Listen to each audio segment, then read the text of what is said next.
Ladies and gentlemen, thank you for joining us again for another episode of SPPI-TV. I'm your host, Patrick Brenner. I'm president of the Southwest Public Policy Institute. Um, we made our national debut with an article in the Wall Street Journal titled "The Case Against 30-Year Mortgages." That is how I met Mike and Irene. Today, with the three of us, we're diving into one of the biggest challenges facing American families, home ownership. For decades, policymakers have told us that 30-year mortgage was the cornerstone of the American dream. But what if that dream has been built on debt? And what if there's a better way? So I'm pleased to be joined today by Mike Schneider, Irene Tollinger from Acre Homes. They're a company that is reimagining how people live, buy, and build equity in their homes without taking on the crushing burden of a traditional mortgage. We'll talk about Acre's innovative model and the economics behind it, as well as what it tells us about the future of housing finance and policy. I'm the policy wonk, but Mike and Irene are going to talk about the specific product that they're bringing to market as an alternative to the 50-year mortgage and an alternative to the 30-year mortgage. We all saw Trump's headlines with his proposition for a 50-year mortgage. We are not that, right? We are not that. Thanks. All right, Mike. Let's start with the big picture. Let's talk about like what was the problem that you saw in the housing market that led to the founding of Acre Homes?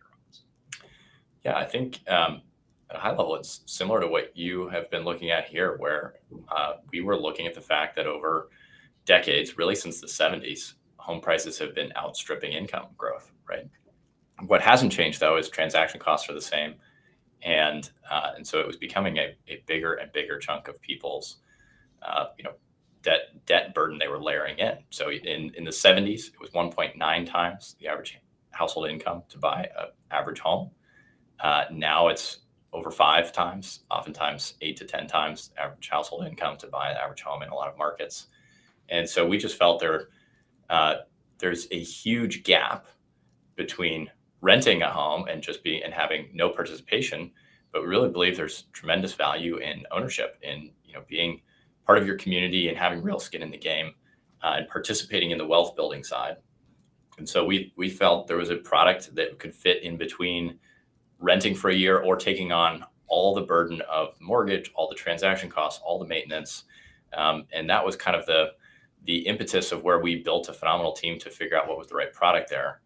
On a personal level, I had felt the pain that it turns out a third of people who sell their homes, just under 30% of people when they sell, have lived in their home for less than 5 years. My wife and I had moved 4 times over 12 years. We had job changes, we had kids, we had all these things. And so when you add up all the transactions, it's very, very hard to make that be a great financial proposition with a traditional mortgage and all the costs. So we realized, wow, we could actually build a product that's a better financial outcome than a mortgage for at least 30% of people who are buying homes right now. I love that. I do. Let's get into the specifics. I'm glad that you brought up the ratio of annual household income to actual home price.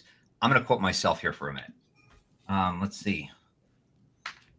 As of the time that Wall Street Journal article was published, today's data shows that the annual household income is $83,730.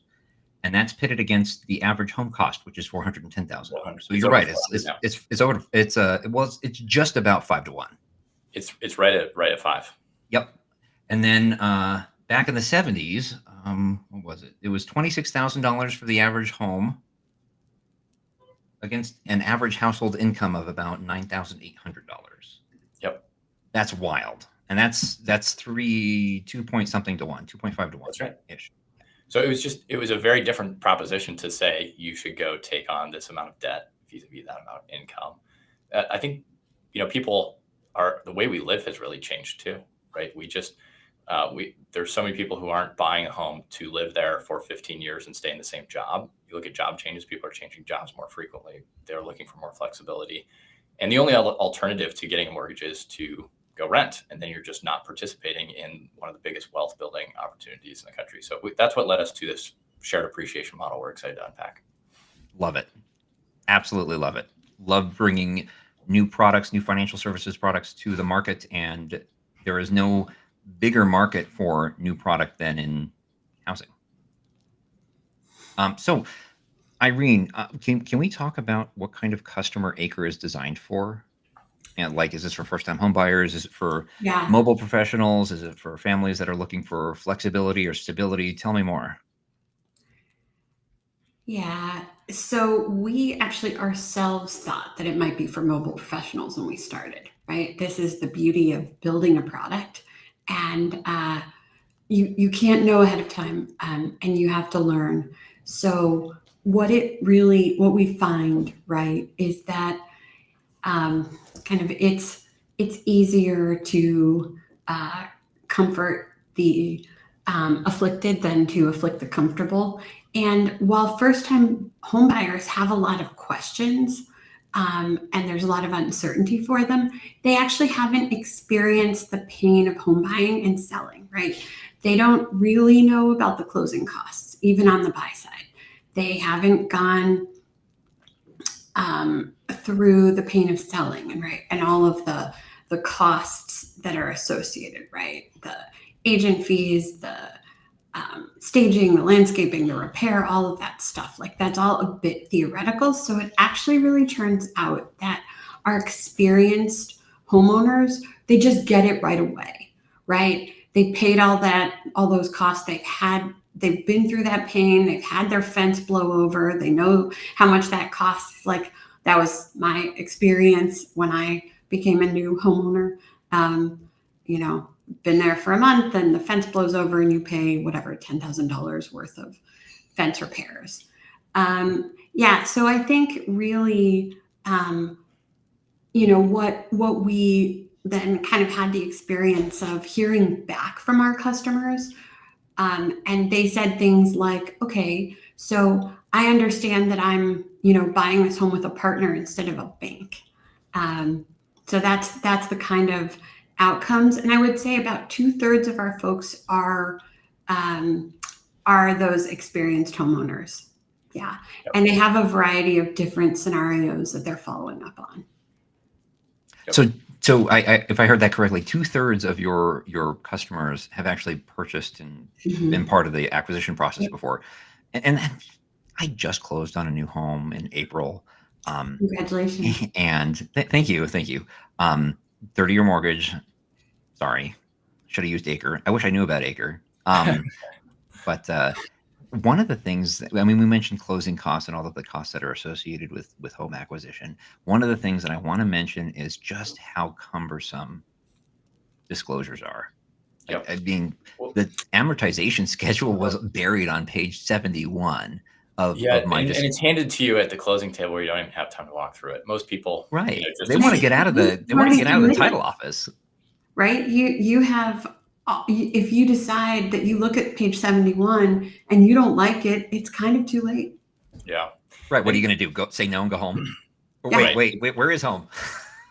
yeah, it's not a great system. The fact of the matter is you're actually the product, not the customer on the mortgage side, right? Because they're underwriting you to be able to make that payment stream, and then they're going to resell it. And so, I think there is, again, it's been one of the best wealth building tools in our country. I think that us asking people to load up their families with more and more and more debt with all the transaction fees, if you're not sure you're going to be in the home for more than 5 or 7 years, there's a better product out there now, Well, right? I It's think the very average. easy for us to outperform a mortgage. And I don't think we actually covered really quickly what this is. I don't know, how many people are going to make it this far, but really briefly, what we have is what we call a value share.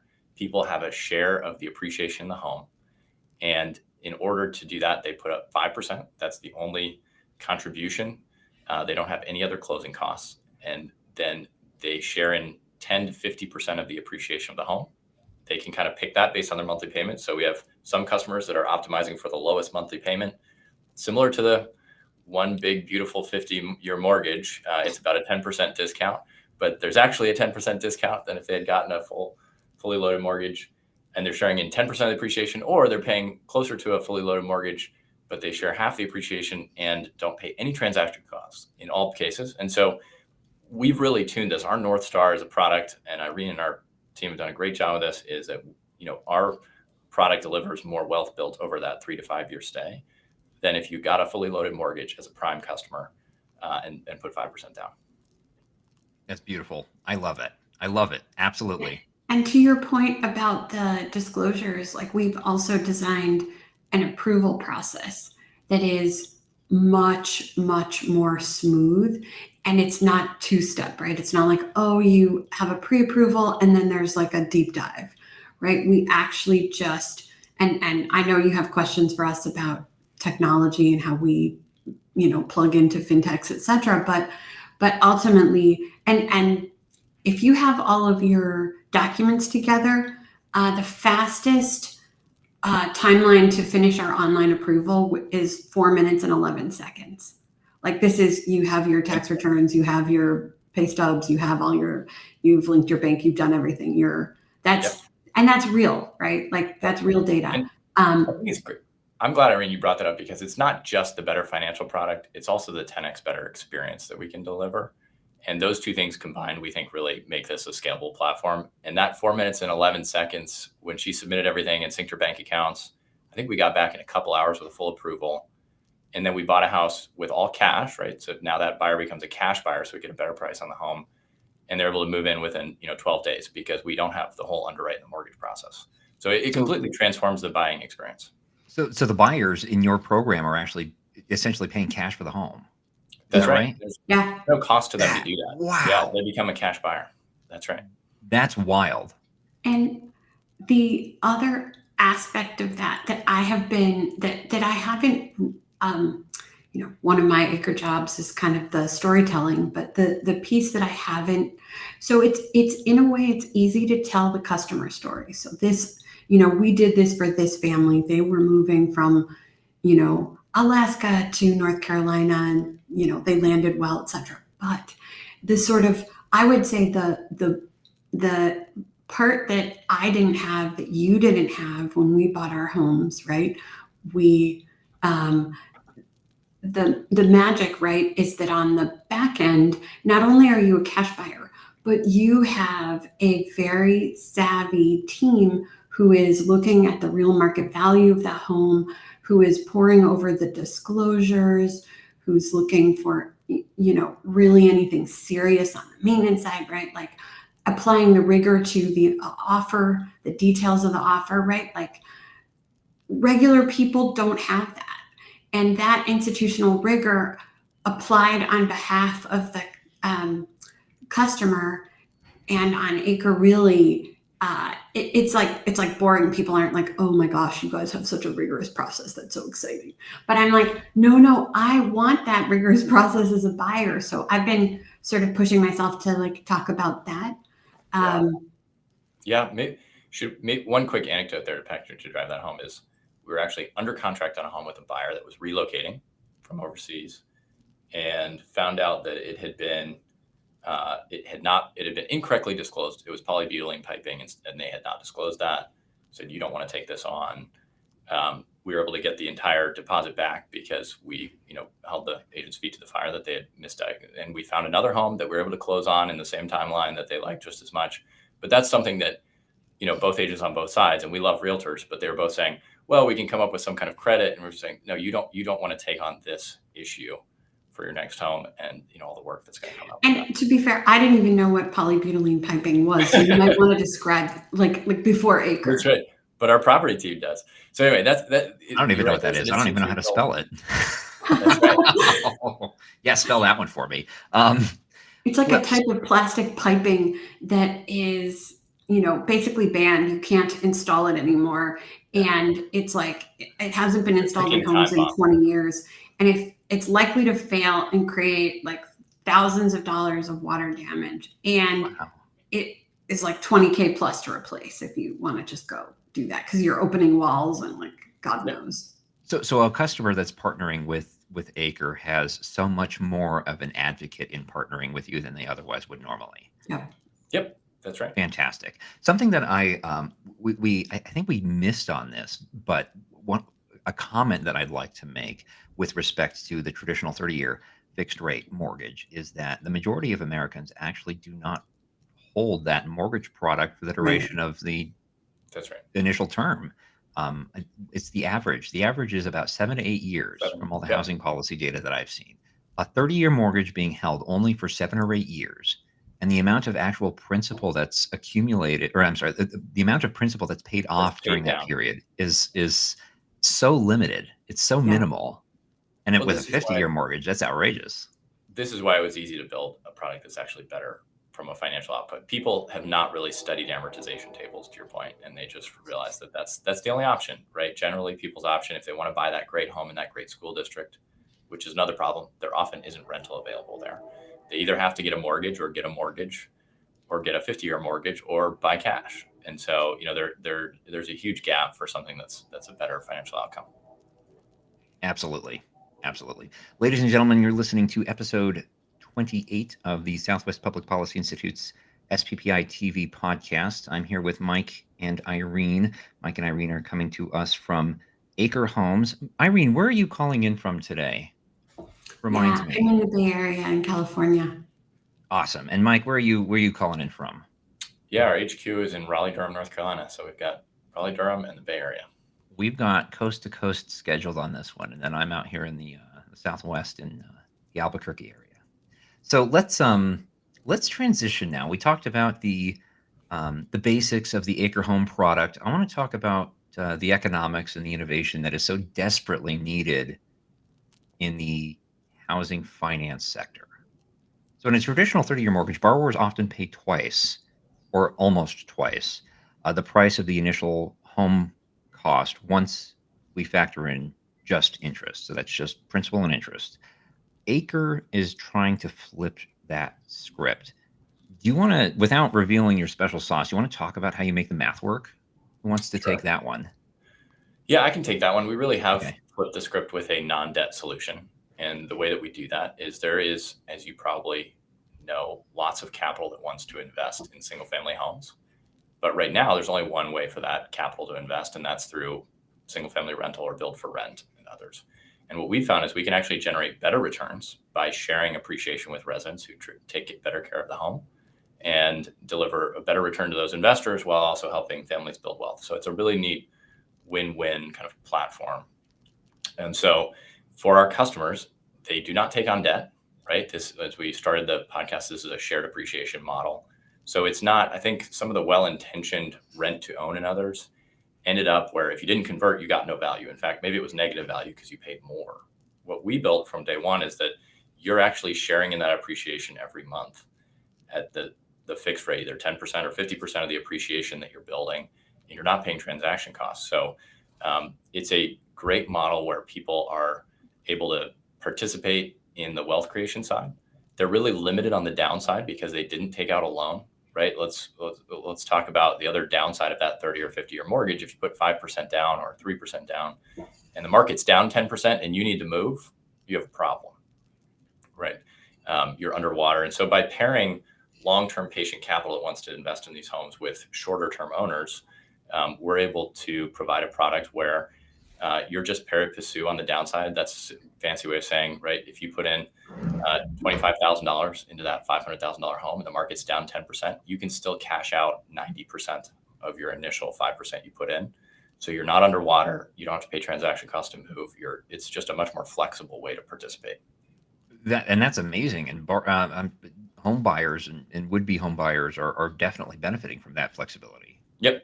And the last part I'd say is that because we're pairing these two different parts of the platform, and we do all the inspection up front, we actually cover all the major systems. So the other part that's kind of risky for homeowners is not just the debt they're stacking up, but oftentimes people are putting a majority of their savings into that down payment.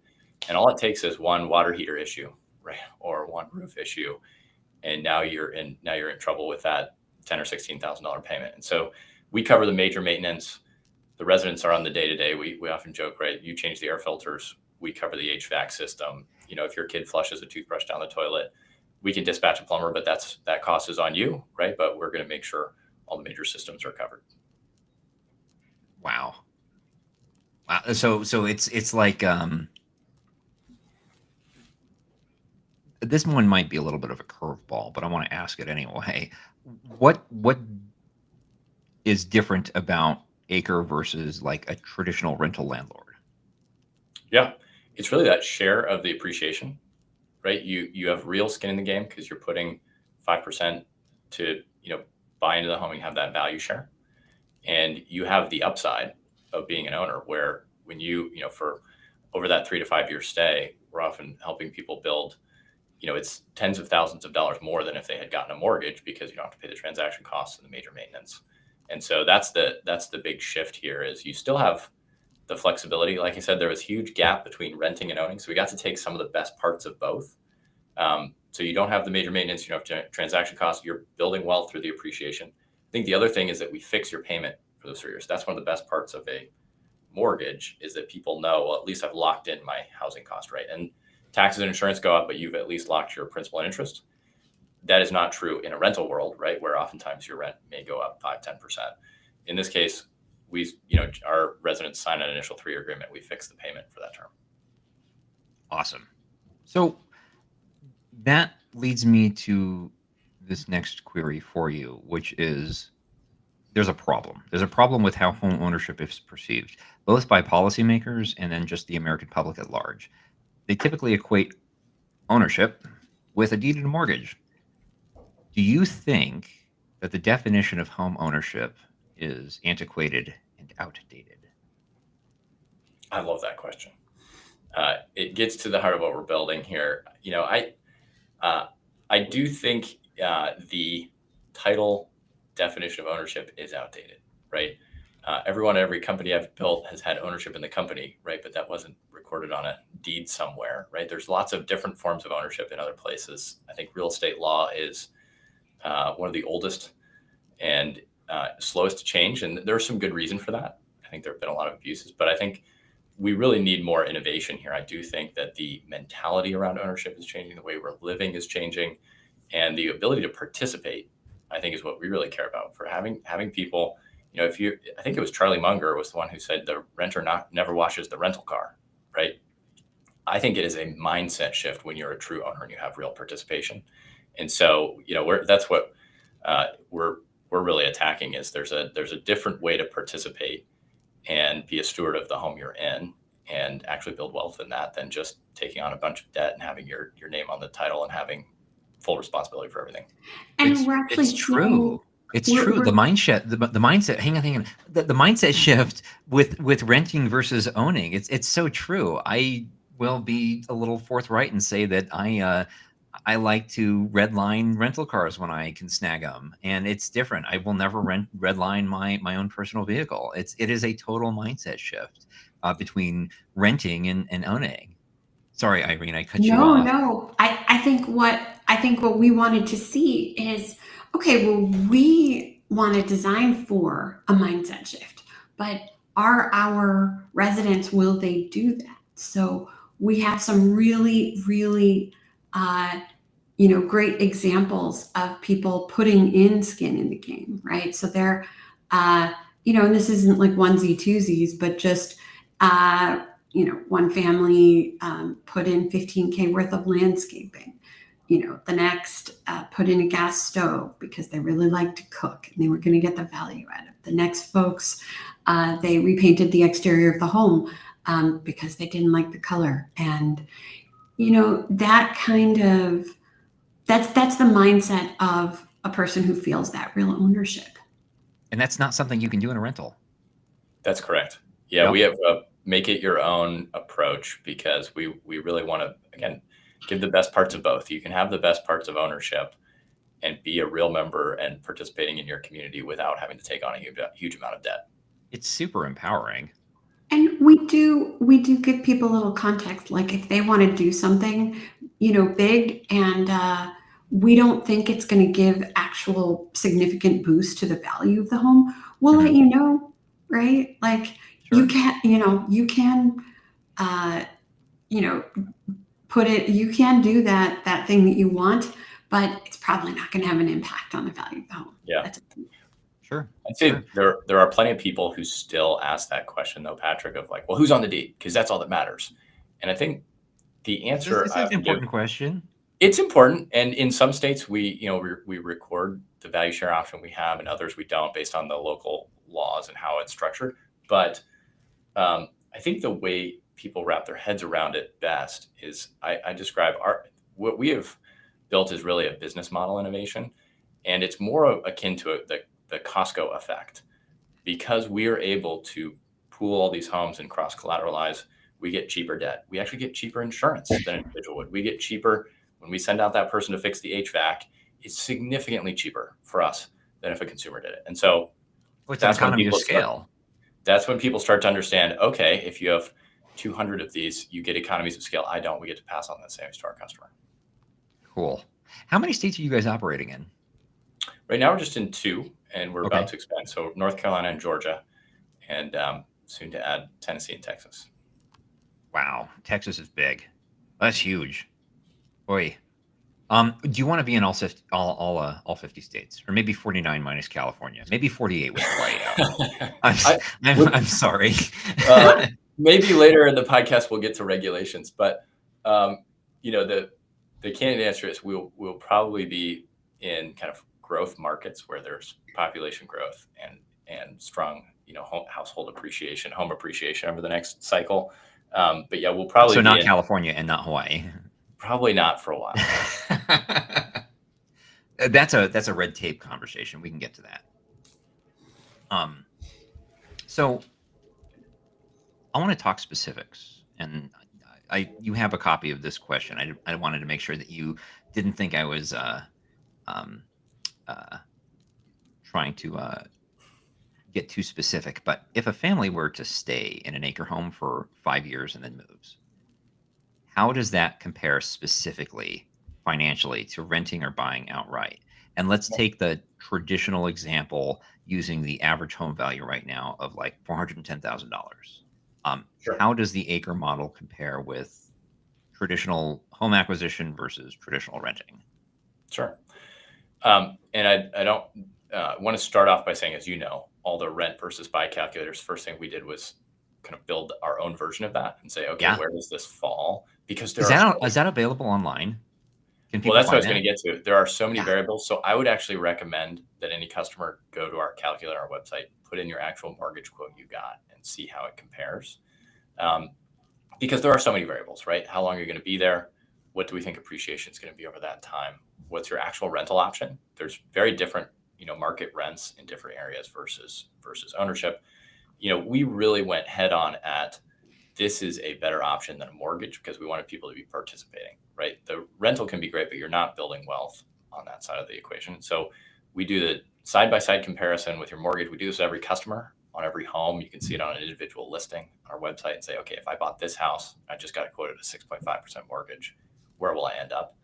And so we love that because this, at the end of the day, provides such significant savings and upside for our customers. We can just be completely transparent and show here's how this works out in your situation on this home. In general, though, if we take base case 3 to 4% appreciation over the time, right? That's kind of, especially if we're focused on higher growth markets where there's population growth and strong job growth, et cetera. Our average customer is going to build $10,000 to $25,000 more wealth over that 3 to 5 year stay than if they had gotten a prime mortgage at 95% and paid all the costs. Wow, cool. All right, so you mentioned prime. SPPI, if you didn't know, we've been doing a little consumer emulation work in the subprime and deep subprime alternative financial services markets. I wanted to specifically ask what type of credit risk borrower your typical customer is. Are they in the deep subprime? Are they in the subprime? Are they in the prime or near prime areas? I mean, how would you categorize your typical customer? Yeah, so our typical customer, what we're not focused on is kind of the additional risk of a person who couldn't get a mortgage. So our folks are prime credit. They are comparing this to a mortgage, right? That's why that really transparent side-by-side comparison that Mike shared was really is really key.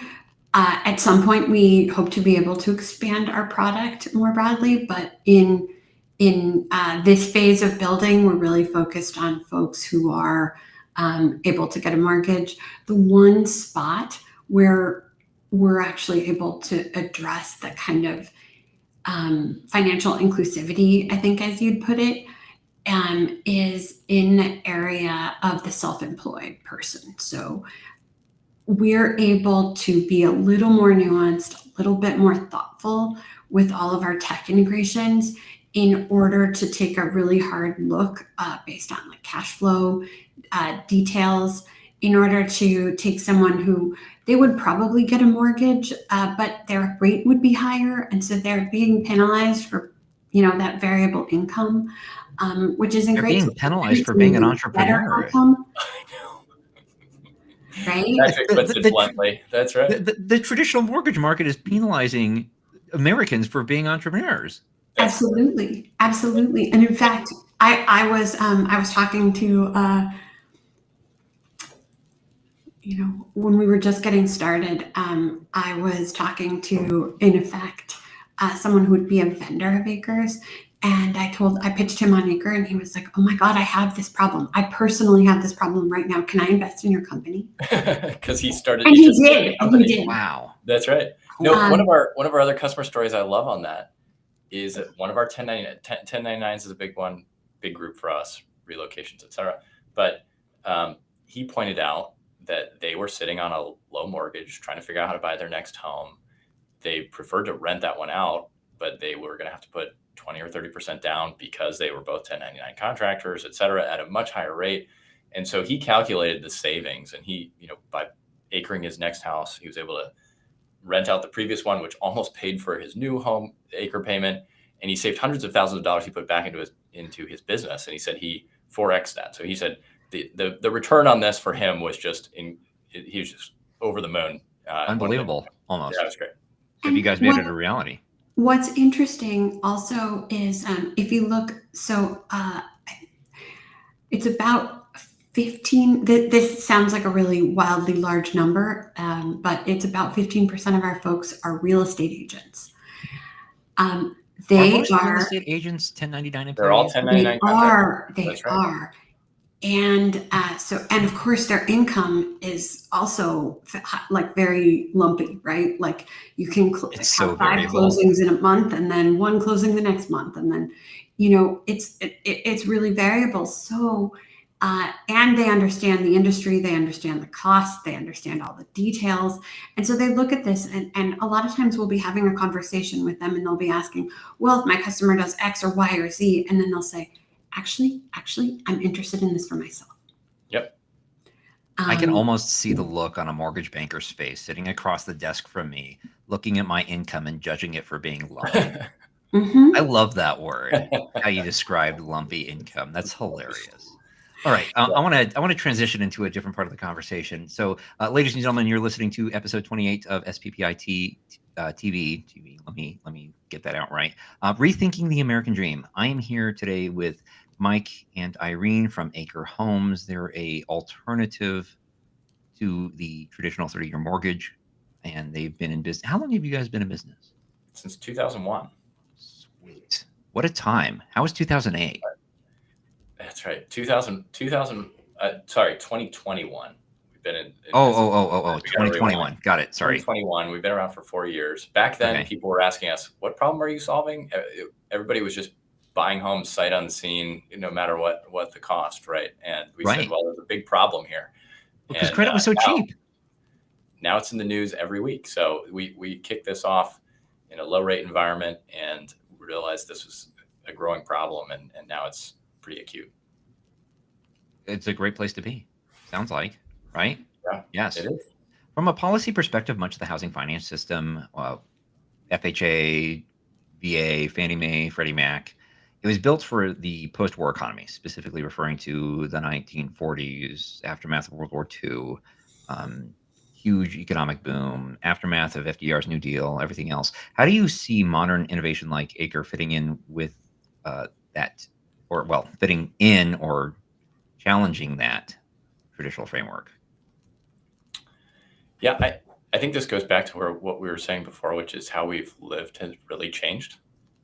I think the 15 and 30-year mortgage did make sense when I was going to be in that home and pay it off and stay in the same job. And I think we've already talked about the multiples and how they've changed. I think the other thing that shifted over those decades was, especially the last couple, we had declining interest rates, which kind of masked the growth in home prices relative to incomes. We also went from a generally 1 income household to 2 income households. I think that's one of the things people often don't calculate into this, right? Mm-hmm. So that all of those things have bolstered home prices, and now we're at a place where it's hard to know what other levers we have to pull. And we're asking families to, again, sign up for 5 times their annual income in debt just to buy the average house, and be participating in the wealth building side of the equation. Because of the innovative nature of your product, I can only imagine how challenging it is for Acre to enter a new state marketplace. I know you're only 4 years old, the company itself. How do you what's the average timeline for you to introduce this product into a new state, and what does that look like? How bad is the red tape? You specifically mentioned Texas earlier. Let's talk about Texas. Well, I would start off by saying we spent a lot of the first year just actually working on structure with lots of different law firms, because we wanted to figure out how we should structure the product we wanted to build so that we could scale it up, tap into kind of the established capital markets, and also protect the consumer the way we wanted to. We talked about the downside protection. We talked about the shared appreciation. So we wanted to find the right structure for this. And this is where one of our other co-founders, Kent, who comes from a West Point and then JD MBA from Stanford, and had been a kind of risk compliance, and another member of our team, Toby, who had been at large institutional finance groups that had done alternative financing structures, really pulled together some great law firms, and we invested a lot of that first year kind of figuring out the right structure, something that we could scale to deliver this product. And we've actually found that we are using it in a unique way, but the lease option structure is very established in real estate law, and it's different. You have to tweak it slightly for, like you said, different markets, but it enables us to deliver this great consumer value and protection while also providing the ability to securitize and scale up the finance side of the platform. Have you seen a lot of regulatory blowback?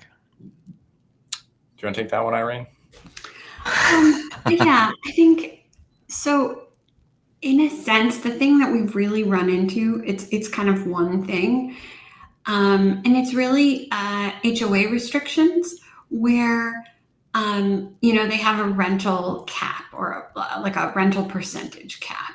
And, this varies by market, right? There are places in which HOAs are just totally irrelevant. They're very common in our first market in Raleigh-Durham, North Carolina. And so what can happen that's like a little bit, difficult is, say, there's a builder who's, built a new housing development, but they've already allocated the rentals, which of course we are not, from our perspective, we talked about the ownership mindset, but sure, but the HOA considers your product a rental product? Pardon? The HOAs consider your product a rental product? So that's where we're trying to sort of thread the needle, right? They haven't heard of us. We're explaining, right? We're sharing our documents. Sometimes we're very successful. And they're like, okay, that's fine. We don't care as long as there's no for rent sign in the yard. Wonderful. Other folks are saying, you know what? I'd already allocated my rental, to my business partner, et cetera, right? So I think that's the one hurdle we've run into. Yeah. I think there's one other one where this hybrid kind of comes to play, Irene, right? Which is the like things where there's maybe a homestead exemption, right? Where we've set different tax rates for people who are primary residents, and we're primary residents only, right? You can't acre a rental property. We are helping people buy homes. You cannot acre a second home. You cannot. You have to live in your acre home, which is what allows us to de-risk all these. So that's one where this was a well-intentioned policy to try to help homeowners, right, have a lower tax burden than landlords, and so we want to make sure our residents get that benefit. But that's a county by county situation, right? So you're running into antiquated homestead problems. That's so funny. I'm sure it's not funny when you're having to deal with it, but just talking about it, that's So I think those are some of the things when we've just had a bimodal world, right? It's only been either you're an owner or you're a renter, and now there's something that is actually a mix of the two, where you have real ownership, but you also have the flexibility of being able to move. So those are some of the things that we work through on a state by state, county by county basis. We are not even halfway through all the questions that I had lined up for us. and we're already at 40 minutes, so we're not going to be able to get to all of these. We're going to have to do like V2 of Rethinking the American Dream. Ladies and gentlemen, I'm Patrick Brenner. I'm your host of SPPI-TV and the president of the Southwest Public Policy Institute. I am joined today by Mike and Irene of Acre Homes. This is episode 28, Rethinking the American Dream. And we've been talking about how absolutely awesome the Acre product is for facilitating home ownership to buyers that wouldn't benefit from traditional housing finance, specifically referencing 30-year mortgages or Trump's newfangled 50-year mortgage concept. But this question, I want to talk about this because I get to talk a little bit about SPPI's work. We've written extensively about how federal subsidies actually inflate housing prices by making credit cheap, the cheap credit paradox. Do you think that same dynamic limits innovation in housing finance? I mean, you survived through the 2.75 mortgage rates that we saw during COVID. Yeah, I think it's a good question. I'm not the policy wonk. I think we generally agree with you, though, that I hope more policy is focused on spurring innovation. I think the big challenge I see is that a lot of policy really kind of props up and supports demand when the real problem is that we have a 3 to 5 million home shortage of supply. And so I think if we could figure out, the problem with propping up demand with policy is that it just increases, the cost of that limited supply even further. And I think that's whether it's the 50-year mortgage or other, I hope we can shift more policy towards how do we help increase supply or increase innovative models that will help people access at a lower cost, the wealth building side of the equation. So that's the general perspective. I'm hopeful more policy gets to fostering innovative products. I think there's room for lots of products. Like, we aren't the end all be all solution on affordability. To Irene's point, right now we can serve prime customers that aren't sure they're going to be at home for more than 7 years with something that's better than a mortgage. That's one segment of the home buying equation. I think there's lots of room for other products out there that would help. And maybe most importantly, we need 3 to 5 million more homes. Sure. Do you guys partner directly with builders? We're doing some of that. Most of the time we meet our customers through real estate agents. And so whether they're selecting a new build or, a great home in that great school district that's on the market, we serve them with whichever direction they're going. Okay. And just so everybody's aware who's listening, I wanted to quickly touch on like the different prime ratings. The Consumer Financial Protection Bureau identifies prime borrowers as having FICO scores between 660 and 719. Anything above 719 is considered super prime, and then anything below 660, there's a number of other categories: near prime, subprime, deep subprime. But you're specifically targeting prime and maybe even super prime borrowers that have FICOs 660 and above. We're 660 and above today. Yep. Cool. Excellent. And we have a lot of folks who are in the, super prime as well. We're going to have to do an episode 2. Really, like we're already at 45 minutes. I've had a thrilling conversation. I could not be more excited to talk to you folks. I'm even learning so much more about the Acre product than I could glean from your website. So let's do episode 2. We'll get that on the books. Sounds good. For listening to another episode of SPPI-TV. I'm your host, Patrick Brenner, president of the Southwest Public Policy Institute, and I will see you next time. Thanks again.